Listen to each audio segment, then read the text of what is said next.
Hello everyone, welcome back to Kavis academy.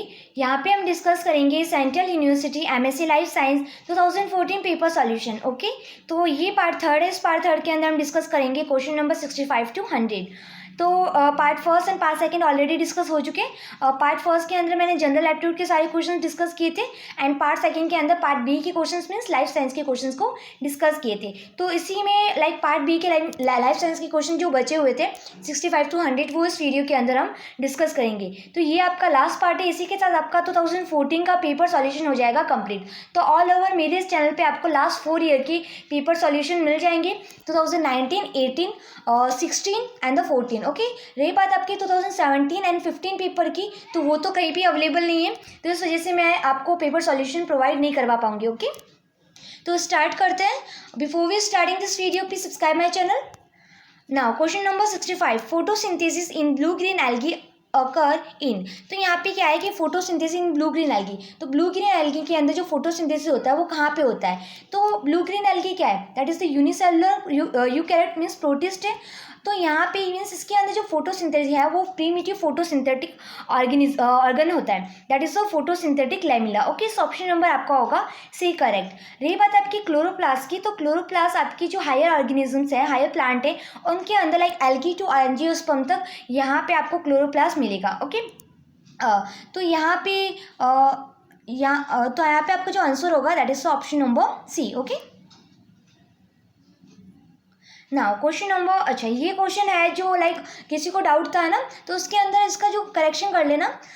यहाँ पे क्या है, in order to remain link the distance between two genes should not increase beyond. तो यहाँ पे अगर कोई जीन की हम लिंक की बात करेंगे ना, लिंकेज की बात करेंगे, तो जो लिंकेज होता है, आपको पता है कि जो लिंकेज होता है वो रिकॉम्बिनेशन की इन्वर्सली प्रोपोर्शनल होता है। ओके, तो यहाँ पे जब अगर आप लिंकेज बढ़ाएंगे, मीन्स लिंकेज का मीन्स होता है जो जीन है कितने पास में, मीन्स ज़्यादा जीन अगर पास में होंगे तो वहाँ पे रिंग कॉम्बिनेशन कम होते जाएगा। ओके, तो ऑल ओवर ये दोनों इन्वर्सली प्रोपोर्शनल होते हैं। तो यहाँ पे लिंकेज की बात की, जो लिंक जीन होता है वो लास्ट 50 मैप यूनिट तक होता है। ओके, उससे अगर ज़्यादा जाएंगे तो रिकॉम्बिनेशन आपको शो होना स्टार्ट हो जाएगा। तो ऑल ओवर आपका जो आंसर है, ओके, यहाँ पे लिंक डिस्टेंस पूछी गई, मिनिमम लिंक डिस्टेंस वो होती है आपकी 50 मैप यूनिट। ओके, तो आपका जो आंसर होगा that is option number D. Now question number 67, तो उसको करेक्ट कर लेना, मैंने उसमें आपको सी बताया था, वो आपका है D. Okay, now question number 66, meiosis occur in spirogyra. Okay, तो यहाँ पे क्या होता है, meiosis occur in as a zygospore germinate. So option number होगा आपका D correct. Now question number 67, fusion between immature and the mature cell is known as, ये as it is definition दे रखी है। ओके, एंड ये definition है आपकी पैडोगेमी की। Okay, तो पैडोगेमी क्या होता है, that is a fusion of immature and the mature cell. Okay, known as the paedogamy. अगर जस्ट का यहाँ पे इसकी हम बात करें, ओके, एडेलोफैगेमी की अगर हम बात करें तो उसका डेफिनेशन होता है fusion between mother and daughter cell. Okay, and रही बात आपकी एनआइसोगेमी की, तो एनआइसो पहले वीडियो के अंदर हमने आइसोगेमी की बात की। ओके, तो आइसोगेमी मीन्स इक्वल गैमिट, तो यहाँ पे एनआइसोगेमी मीन्स अनइक्वल। ओके, सो यहाँ पे ऑल ओवर आपका जो आंसर है that is the option number A. Now question number 68, causative agent of what disease of potato is. तो ये जो डिजीज होती है यहाँ पे क्या होता है, कुछ नहीं है, फंगल डिजीज है। ओके, तो इस कंडीशन में क्या होता है, जो पोटैटो होता है, पोटैटो के ऊपर फंगल लग जाती है। ओके, तो यहाँ पे ये जो फंगस है वो कौन सी फंगस है, that is the Synchytrium endobioticum. Okay, so option number आपका होगा डी करेक्ट। तो इसको हम ब्लैक स्केप भी बोला जाता है क्योंकि ये ब्लैकिश इन कलर का ऐसे दिखाई देता है। ओके, सो ऑल ओवर आपका जो आंसर है that is the option number D.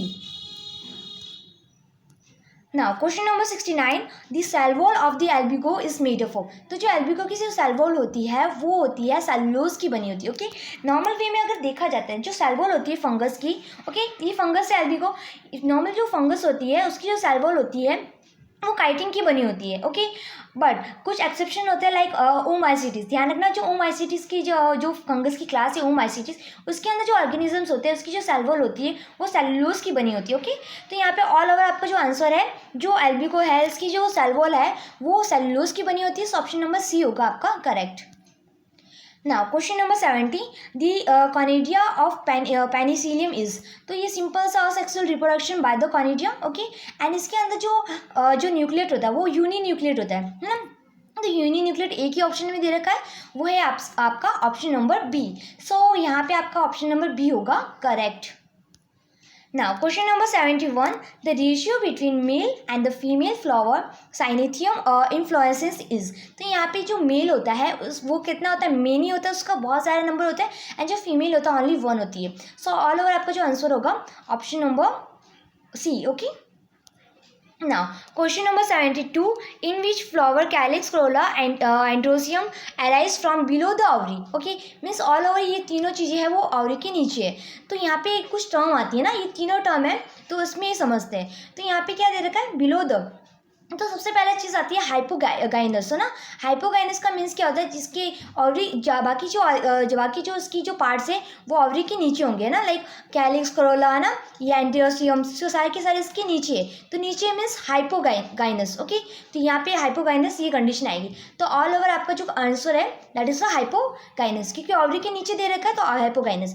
अगर यहाँ पे पेरीगाइनस दे रखा होता तो डेफिनेशन मीन्स कि बराबर के इक्वल के पार्ट में होता, ओके। अगर यहाँ पे एपिगाइनस की अगर हम बात करें तो एपिगाइनस में ओवरी नीचे होती, बाकी जो पार्ट्स है वो उसके ऊपर होते हैं, ओके। तो ऑल ओवर तीनों में बेसिक डिफरेंट ये होता है, तो ध्यान रखना। तो आपका जो आंसर है that is option number B, hypogynous. Now question number 73, what constraint the smell in hyacinthus flower, okay. तो यहाँ पे जो ये फ्लावर है उसकी जो स्मेल है ना, वो है इसके अंदर जो स्केल के अंदर जो है वो लाइक यहाँ पे जो होता है कंस्टिट्यूएंट, यहाँ पे कंस्टिट्यूएंट पूछा गया ना, तो वो अल्कोहल की कंसंट्रेशन ज़्यादा होती है। ऑप्शन नंबर ए होगा आपका correct. Now question number 74, what kind of fruit in mulberry is mulberry. तो यहाँ पे जो मलबरी है वो, तो mulberry is the composite fruit, okay. तो composite fruit is the multiple fruit which are the develop from the complete inflorescence and are also called as the fructans. तो option number आपका होगा, इसके जो एग्जांपल है लाइक पाइनएप्पल हुआ, jack fruit हुआ, mulberry हुआ, है ना। तो मलबरी का एग्जांपल वही है composite fruits. Option number C होगा आपका correct. Now question number 75, which one of the following has non endospermic monocot seed. तो यहाँ पे नॉन एंडोस्पर्मिक मोनोकोट सीड पूछा गया, वो आपका एग्जांपल वो है इसके अंदर एलिस्मा, ओके। ऑप्शन नंबर ए होगा आपका correct. Now question number 76, which one of the following description best fit about mitochondrial DNA। बहुत सिंपल सा क्वेश्चन है। माइटोकॉन्ड्रियल डीएनए हमें पता है कि सर्कुलर होता है एंड कैसा होता है, डबल स्टैंडर्ड डीएनए होता है ना। तो ऑल ओवर हमारे अंदर normal linear double standard DNA होता है, बट माइटोकॉन्ड्रिया एक एक्सेप्शन है, उसके अंदर सर्कुलर डबल स्टैंडर्ड डीएनए होता है। तो ऑल ओवर आपका आंसर क्या होगा, circular double standard DNA, option number C. Now question number 77, which of the following is not a reducing sugar. तो इसको लाइक अच्छे से समझते हैं ना, इसको वैसे बहुत बार मैंने समझा रखा है। लाइक आप ऐसे सोचो कि आप ऐसे सोचो कि ये कोई शुगर है ना, शुगर मॉलिक्यूल। यहाँ पे जो कार्बन होता है, जो फर्स्ट कार्बन होता है that is the anomeric carbon, okay. अगर एनोमरिक कार्बन के साथ अगर ये एनोमरिक कार्बन अगर रिड्यूस हो जाता है, मीन्स इसको सॉल्यूशन के अंदर डालेंगे, फेरस एंड कॉपर के सॉल्यूशन के अंदर जब डालेंगे तो वो फेरिक ये रिड्यूस जाएगा, ओके, एंड ये भी रिड्यूस जाएगा। तो ऑल ओवर ये फेरस एंड कॉपर की सॉल्यूशन के अंदर जब हम रिड्यूसिंग शुगर को शुगर को डालते हैं, अगर वो रिड्यूस होती है तो that sugar is known as the reducing sugar. अगर वो रिड्यूस नहीं होती है इस सॉल्यूशन के अंदर डालने के बाद, अगर वो रिड्यूस नहीं होती है तो वो हम बोलते हैं नॉन रिड्यूसिंग शुगर। तो दोनों के बेसिक एग्जाम्पल्स होते हैं। अगर हम रिड्यूसिंग शुगर की एग्जाम्पल की अगर हम बात करेंगे तो उसका एग्जाम्पल होगा आपका माल्टोज, लैक्टोज, है ना। ये सारे आपके रिड्यूसिंग शुगर की एग्जांपल है। अगर हम नॉन रिड्यूसिंग शुगर की अगर हम बात करेंगे तो उसकी एग्जांपल है sucrose, okay. So all over आपका जो आंसर होगा option number C. Now question number 78, which one of the following disease is mainly caused by deficiency of enzyme glucose 6 phosphatase है ना, जो ग्लूकोज 6 फॉस्फेटेज। तो ये जो एंजाइम है ये लाइक स्टार्वेशन कंडीशन के लिए अंदर बहुत इंपॉर्टेंट रोल प्ले करता है, ओके। ये जो है also known as the glycogen storage disease type first. अगर इसकी डेफिशिएंसी हो जाती है तो ये जो डिजीज है that is the one Greek disease. Option number D होगा आपका करेक्ट। तो यहाँ पे जो लाइसोसोमल डिसऑर्डर है, जितनी भी डिजीज़ होती है वो सारी की सारी लर्न कर लेना है ना, लाइक पोपी डिजीज़ और बहुत सारी डिजीज़ होती है, तो इन सब के बारे में वन बाय वन। वैसे मैंने टेलीग्राम पे इसका पूरा लाइक इसका आपको मीन्स सेंड किया था ना पेज, तो वो आपने लर्न कर लिया होगा। तो अगर आप मुझे टेलीग्राम ग्रुप में ज्वाइन करना चाहते हो तो डिस्क्रिप्शन में लिंक दे रखा है, ओके, तो वहाँ से आप मुझे ज्वाइन कर सकते हो। तो ऑल ओवर आपका जो आंसर है that is option number D. Now, question number 79.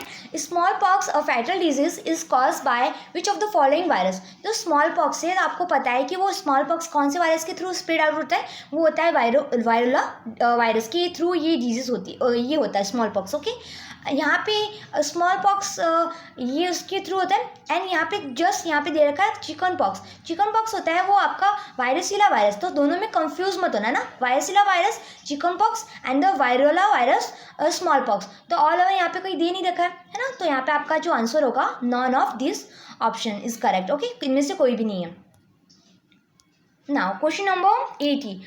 The tetanus is caused by infection of Clostridium tetani.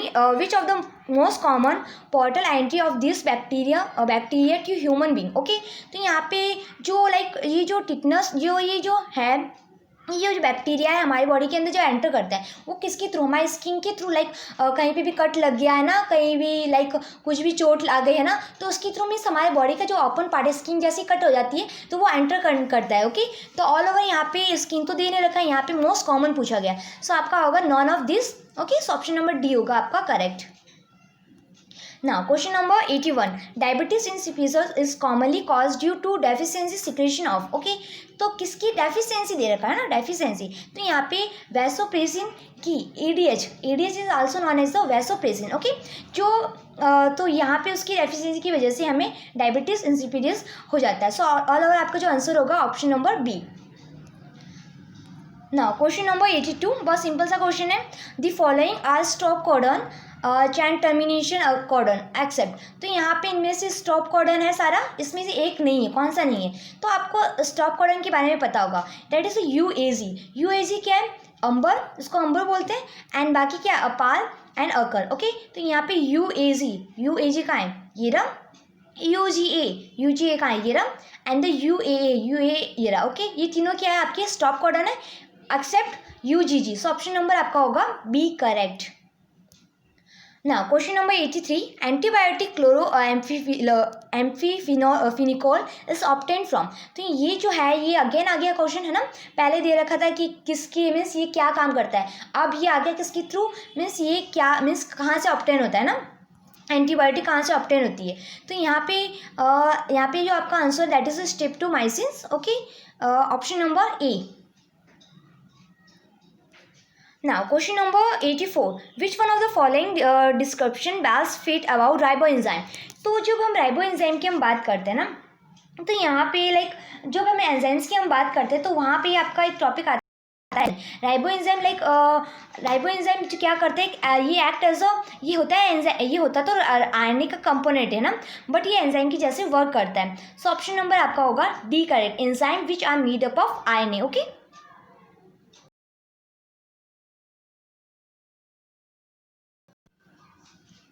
और ये जो राइबोएंजाइम होता है उसको हम कैटालाइटिक आरएनए या फिर RNA having a catalytic activity, so उसको हम कैटालाइटिक आरएनए भी बोलते हैं, ओके। तो ऑल ओवर आपका जो आंसर होगा option number D. Now question number 85. Which one of the following is inhibited by ciprofloxacin, okay. So यहाँ पे ये होता है डीएनए ग्राइएस को इनहिबिट करता है ना, जो डीएनए ग्राइएस। अब बात आती है कि डीएनए ग्राइएस होता क्या है, तो आपको पता है कि जो प्रोकैरियोट है ना, प्रोकैरियोट के अंदर आपने टोपोआइसोमेरेज सुना होगा, जो क्या करता है, जो नेगेटिव सुपर कॉइलिंग करता है ना, टोपोआइसोमेरेज 2, उसी को ही टोपोआइसोमेरेज 2 को ही प्रोकैरियोट के अंदर उसको डीएनए ग्राइलेज बोला जाता है ना, वो क्या करता है नेगेटिव सुपर कॉइलिंग करता है, तो ऑल ओवर उसको इनहिबिट करता है। सो यहाँ पे आपका आंसर आएगा DNA gyrase, okay. So option number होगा D correct. Now question number 86. 86. The most abundant enzyme in plant leaves is, बहुत बेसिक क्वेश्चन है ना। आपने रूबिस्को के बारे में सुना ही होगा, रूबिस्को क्या है, रूबिस्को को क्या बोलते हैं, है ना, रूबिस्को है हमारे सबसे अबंडेंट प्रोटीन इन दी अर्थ सरफेस। जो हमारी अबंडेंट प्रोटीन इन दी अर्थ, पूरी अर्थ की अगर हम बात करेंगे तो वहाँ पे आपका आंसर आएगा रूबिस्को। ओके, तो जो रूबिस्को होता है वो प्लांट के अंदर प्रेजेंट होता है। इसकी मीन्स ये कार्बोक्सिलेशन एंड द ऑक्सीडेशन दोनों एक्टिविटी करता है। कार्बोक्सिलेशन मीन्स होता है लाइक CO2 की कंसनट्रेशन अगर ज़्यादा हो, है ना, CO2 की कंसनट्रेशन अगर ज़्यादा हो, O2 की कंसनट्रेशन कम हो, तो उस कंडीशन में हम बोलेंगे कार्बोक्सिलेशन एक्टिविटी करेगा। अगर CO2 की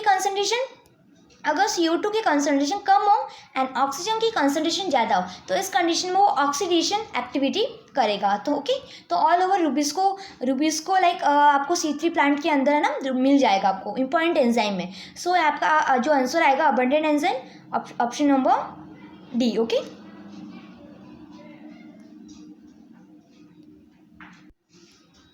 now question number 87, which of the following is model organisms after use by plant researcher. Okay, तो मॉडल ऑर्गेनिज्म नाम के अंदर मीन्स आपको पता है ये चीज़ तो बहुत ज़्यादा पूछा गया क्वेश्चन है ना। अगर आप अगर एनिमल्स की अगर बात करें तो यहाँ पे सी एल्गन आता है आंसर, बट यहाँ पे सी एल्गन प्लांट तो नहीं, यहाँ पे प्लांट का पूछा गया। तो यहाँ पे जो अराबिडोप्सिस है वो हम एज अ मॉडल प्लांट के रूप में हम यूज़ करते हैं। ओके, सो आपका आंसर होगा that is option number B. तो ये बहुत बेसिक क्वेश्चन है। ओके, इसी प्लांट के ऊपर स्टडी करके लाइक सारे प्लांट्स के ऊपर मीन्स इसी प्लांट के ऊपर लाइक स्टडी करते हैं ना, क्योंकि स्टडी यही होता है कि टाइम कम मिलता मीन्स उसकी जो लाइफ साइकिल होती है वो कम होती है, और भी बहुत सारे फैक्टर्स होते हैं, और उसके अंदर बहुत सारे अच्छे ज़्यादा जीन होते हैं ना, तो बहुत सारे और उसको ईजिली ग्रो कर सकते हैं। तो बहुत सारी एक्टिविटीज़ होती है, उसकी बेसिस पे हम किसी प्लांट को मॉडल ऑर्गेनिजम्स में मानते हैं। ओके, सो ऑप्शन आपका होगा B correct. Now question number 88, the best description which fit with the term zymogen is। okay, zymogen ये मीन्स अभी लास्ट पार्ट के अंदर मैंने डिस्कस किया था कि जो लाइक लास्ट पार्ट के अंदर क्या क्वेश्चन था, वैसे इस जाइमोजन के बारे में बहुत ज़्यादा क्वेश्चंस आ चुके हैं, कभी क्या है ना। तो जाइमोजन क्या है, जाइमोजन हम नॉर्मल वे में क्या बोलेंगे, it is inactive form of enzyme, है ना, इनएक्टिव फॉर्म ऑफ एंजाइम है जाइमोजन। तो ये हम पैंक्रियाटिक एंजाइम की जब हम बात करते हैं तो वहाँ पे हम जो एंजाइम है वो दैट इज वो जाइमोजन की फॉर्म में पैंक्रियाज के अंदर प्रेजेंट होते हैं, है ना। सो ऑप्शन नंबर आपका होगा B correct. Now question number 89, kwashiorkor occur when the amount of protein in the diet is very low, it is usually occurring। तो यहाँ पे लाइक kwashiorkor है ना, ये जो प्रोटीन की डेफिशिएंसी की वजह से ये डिजीज होती है, ये नॉर्मली जो प्रेग्नेंट वुमेन होता है उनके अंदर दिखेगी, है ना। एंड जो मीन्स एक तो प्रेग्नेंट वुमेन के अंदर प्रेगनेंसी पीरियड के टाइम दिखेगी। ओके, एंड एक होता है लाइक बच्चा है वो लाइक मीन्स थोड़ा सा बड़ा है 6 से लेके मीन्स जब तक उसकी मैच्योरिटी नहीं आ जाए लाइक 14 तक, तो इस एज की जो बच्चे होते हैं उसके अंदर ये डिजीज़ आपको देखने को मिलेगी। ओके, तो ऑल ओवर यहाँ पे जो आपका आंसर होगा एक तो pregnancy period, okay, and second आपका 6 to 14 ईयर्स के बीच में जो बच्चा होता है उसको मिलेगा। तो यहाँ पे कोई ऑप्शन मैच कर ही नहीं रखे। लैक्टेशन का मीन्स होता है मीन्स मिल्क फीड करा रही है। पोस्ट वीविंग का मीन्स होता है पोस्ट वीविंग का मीन्स होता है कि लाइक जो बच्चा है लाइक जैसे ही मीन्स 9th मंथ के बाद में ना 9th मंथ के बाद लाइक 9th के मंथ है 12 मंथ के बीच में जो बच्चा है उसको हम बोलेंगे पोस्ट वीविंग, मीन्स जस्ट ही मीन्स उसने मिल्क फीड करना छोड़ दिया है ना, एंड ओल्ड एज तो बूढ़े हो जाते हैं ना। तो ऑल ओवर आपका जो आंसर होगा pregnancy period, so option number A होगा आपका correct. Now question number 90, which of the following organelle does not contain any nucleic acid, ना, तो कौन सा ऑर्गेनिज्म माइटोकॉन्ड्रिया में होता ही है ना। अभी बात की डबल स्टैंडर्ड DNA की, तो न्यूक्लिक एसिड ही तो है। तो यहाँ पे आपका जो आंसर होगा that is the Golgi complex. Okay, now question number 91, बहुत सिंपल सा क्वेश्चन है। The wing of bat and the locust and the pigeon are example of. तो यहाँ पे देखो एक तो आपके बैट की विंग, एक लॉकस्ट क्या है, इंसेक्ट है ना। तो यहाँ पे उसकी विंग्स तो आपको देखे होंगे। तो यहाँ पे बैठ के मीन्स सबका क्या है जो ऑरिजन है, जो बॉर्न का जो है वो जो ऑर्गन है वो क्या है, डिफरेंट ऑर्गन है, बट तीनों फंक्शन क्या कर रहे हैं, उड़ने में फंक्शन कर रहे हैं, है ना। तो मीन्स डिफरेंट ऑरिजन तो different organ, okay, but function क्या है, सेम है। तो ऑल ओवर ये जो सेम फंक्शन वाली बात होती है और डिफरेंट ऑर्गन की बात होती है उसको हम बोलते हैं एनालोगस। इसका जस्ट ऑपोजिट होता है आपका होमोलोगस में क्या होता है, होमोलोगस सेम ऑर्गन, है ना, homologous same organ and different function. तो ये दोनों बेसिक आपको पता होने चाहिए। एंड वेस्टिजियल ऑर्गन तो आपको पता ही है ना, जो लाइक हमारे बॉडी के अंदर प्रेजेंट है बट कोई काम नहीं कर रहे हैं ना। सो ऑल ओवर आपका जो आंसर होगा option number B, analogous organ. Okay, now question number 92 again बहुत सिंपल एंड बेसिक क्वेश्चन है. क्या बोला है? पॉपुलेशन की डेफिनेशन पूछी गई है. The group of individual of a same species that is known as a population. Okay, अगर डिफरेंट स्पीसीज की बात हुई तो वो तो कम्युनिटी हो जाएगा. ओके, तो यहाँ पे जो आपका आंसर है that is option number A, the group of individuals of the same species. Now question number 93 continuity from cell to cell is maintain by. तो यहाँ पे सेल टू सेल, तो आपको पता है कि जब प्लांट की हम बात करते हैं ना, प्लांट की अगर हम बात करते हैं तो प्लांट की जब हम सेल की बात करते हैं तो लाइक ये सेल है एंड ये सेल है. तो यहाँ पे जो सेल होती है आपस में कम्युनिकेट कर, यहाँ पे तो बीच में जो होता है that is the plasmodesmata. Okay, तो यहाँ पे आपको पता है कि जब हम स्ट्रक्चरल यूनिट ऑफ सेल की जब हम बात करते हैं कि बेसिक यूनिट अगर हम बात करेंगे तो वो हम उसको मानेंगे कि सेल होती है. बट अगर जब हम प्लांट के रूप में, प्लांट के अंदर जब हम बात करेंगे तो वो बेसिक यूनिट टिश्यू होती है वहाँ पे, तो वो सेल थ्योरी का एक्सेप्शन है. ओके, तो ऑल ओवर ये प्लाज्मोडेस्माटा यहाँ पे होता है cell to maintain, continuity maintain करके रखता है. सो प्लाज्मोडेस्माटा आपका होगा correct answer. Okay, now question number 94 nucleoplasm and the cytoplasm are continue with one another through nuclear pore. okay, तो यहाँ पे क्या होगा, लाइक ये रहा और ये रहा न्यूक्लियस, इसके ऊपर न्यूक्लियोपोर होता है ना, एंड ये साइटोप्लाज्म. ओके, तो इसमें एक्सचेंज, मटेरियल एक्सचेंज होता है ना. न्यूक्लियोपोर के थ्रू कोई भी अगर किसी को बाहर निकलना है, अंदर आना है तो इसके थ्रू आएगा. ओके, तो यह किसके अंदर होते हैं? हमारे ह्यूमन सेल के अंदर न्यूक्लियस होता है अच्छा खासा है ना, उसके ऊपर न्यूक्लियोपोर होगा. तो ऑल ओवर आपका आंसर होगा ह्यूमन सेल. बहुत बेसिक क्वेश्चन था क्योंकि बाकी तो सब प्रोकैरियोट है ना, प्रोकैरियोट में न्यूक्लियस तो होता नहीं है, ट्रू न्यूक्लियस नहीं होता है. Now question number 95 the blueprint of primary structure of protein is given by. Blueprint of primary structure of protein is given by DNA. So option number B होगा correct. Now question number 96 which organisms have been associate with appearance of ulcer. कौन सा organisms होता है जो ulcer का responsible होता है? Mainly maximum chance में जो अल्सर होता है वो हेलिकोबैक्टर पाइलोरी है ना. ऑप्शन नंबर डी होगा आपका correct. Now question number 97 the principal function of complement is to. अब बात आती है कॉम्प्लीमेंट है ना. तो जब हम कॉम्प्लीमेंट की हम बात करते हैं तो उसके अंदर लाइक क्या होता है ना कि आपने complement pathway complement protein function देखा होगा. उसके दो फंक्शंस होते हैं. पहला फंक्शन होता है कि मेम्ब्रेन अटैक कॉम्प्लेक्स बनाता है ना, that make a pore on a antigen. Okay, second चीज़ होती है रिकॉग्नाइज द एंटीजन. एंटीजन को रिकॉग्नाइज करेगा. जब रिकॉग्नाइज करेगा after the recognize they also act as अ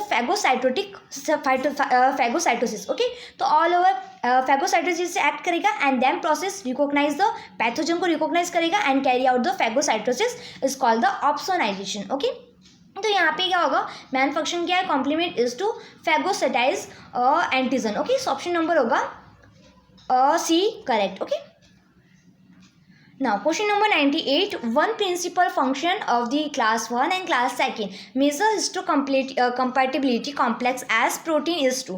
तो यहाँ पे क्या होता है MSC. ओके, तो MSC की हम बात करते हैं, बहुत बेसिक क्वेश्चन है, ये भी बहुत बार बता रखा है. तो MSC क्या करेगा, MSC एंटीजन प्रेजेंटिंग सेल के ऊपर प्रेजेंट होता है. ओके, ये क्या करेगा, एंटीजन को प्रेजेंट करेगा. लाइक ये MSC है एंड ये MSC है.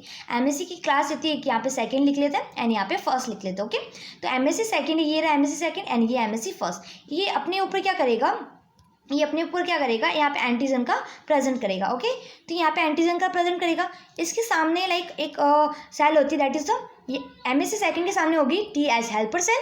ओके, एंड उसके ऊपर जो मार्कर प्रोटीन होगा दैट इज अ CD4. तो ध्यान रखना, क्वेश्चन में पूछा आता है कि T हेल्पर सेल के ऊपर कौन सा मार्कर प्रेजेंट होता है एंड कौन से MSC क्लास के थ्रू इंटरेक्ट करता है, MSC सेकेंड. ओके, फिर यहाँ पे ये CD4 है एंड ये एंटीजन को ऐसे इंटरेक्ट करेगा. ओके, रही बात आपकी MSC फर्स्ट की, वो भी यहाँ पे ऐसी होता है, T साइटोसोलिक सेल होती है, TC सेल होती है एंड इसके ऊपर कौन सा मार्कर प्रोटीन होता है, वो होता है CD8.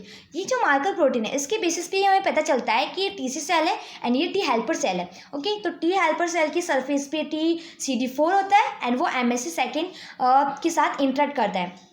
MSC सेकेंड उसके एंटीजन को प्रेजेंट करेगी, फिर इंटरेक्ट करेगा. एंड TC सेल की जब हम बात करें तो उसका जो मार्कर प्रोटीन है that is a CD8 and वो MSC फर्स्ट के साथ इंटरेक्ट करेगा. ओके, तो ऑल ओवर ये सारी चीज़ें ध्यान रखना. तो ऑल ओवर ये जो MSC होता है वो एंटीजन को प्रेजेंट करता है ना. तो present the antigens for recognize by TC cell है ना. तो TC cell means T helper cell TC cell, तो यहाँ पे उसको प्रेजेंट करेगा. सो ऑल ओवर आपका जो आंसर है that is the option number C. यहाँ पे T सेल है ना, T वो साइटोसोलिक हो जाता है. तो ऑप्शन नंबर सी होगा correct. Now question number 99, all of the following are true about antibodies except which one. तो इसमें से कौन सा एक एंटीबॉडी के लिए अच्छा कंसेप्ट नहीं, मीन्स एंटीबॉडी का लाइक प्रॉपर्टी नहीं है। तो जो एंटीबॉडीज है, दी फिक्स कॉम्प्लीमेंट, तो ठीक है अभी बताया कॉम्प्लीमेंट हो गए। They occur on the surface of B lymphocyte है ना, बी लिम्फोसाइट की सर्फेस पे होता है, ठीक है। दी आर ग्लाइकोप्रोटीन, तो ग्लाइकोप्रोटीन से बना होता है ना, एंटीबॉडी होता है वो ग्लाइकोप्रोटीन से बनी होती है। एंड डी ऑप्शन में क्या दे रखा है, they are the molecule with a single and defined amino acid sequence. तो ये नहीं होता है क्योंकि उसके अंदर वेरिएबल रीजन्स होते हैं, अलग अलग अमीनो एसिड होते हैं, है ना। Defined amino acid, fix amino acid की सीक्वेंस नहीं होती है, अलग अलग अमीनो एसिड की सीक्वेंस की बेसिस पे ही तो उसको लाइक एंटीजन ए anti like anti IgG IgA ऐसे नाम दिया जाता है ना।